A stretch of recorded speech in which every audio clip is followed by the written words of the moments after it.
In today's video, I'm going to teach you how to create e-waybill in Zoho Books. We'll walk through the core actions you need in Zoho Books to set up the transaction that underpins your e-waybill, keeping everything clean, compliant, and easy to trace later. Start by opening Zoho Books and heading to the sales section on the left sidebar.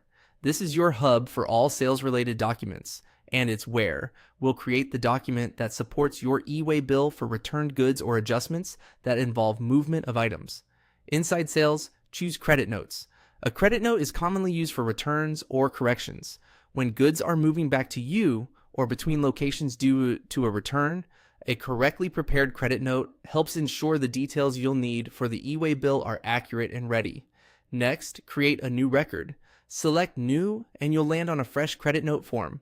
Take a quick moment to confirm you're in the right organization and tax settings are enabled as per your region. Zoho Books usually remembers your last used preferences, but it's always smart to do a fast visual check. Choose the customer associated with this credit.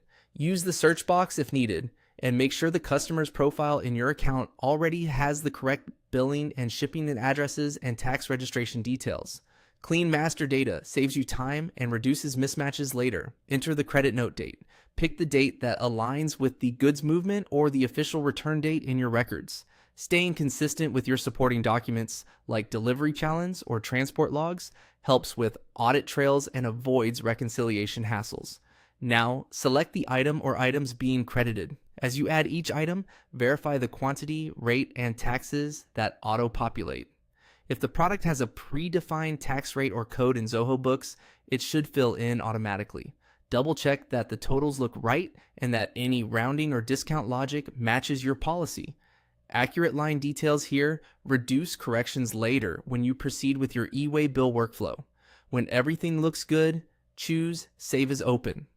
Keeping the document in open status lets you review, collaborate, or route it for internal approval before any final actions. It's a safe checkpoint to catch typos, incorrect dates, or item mismatches. That's it. You navigated to sales, opened credit notes, created a new one, selected the customer, set the date, added the right items, and saved it as open. With a clean, reviewed credit note in place, you're well positioned to proceed with your e-waybill process in Zoho Books according to your organization's setup and compliance requirements.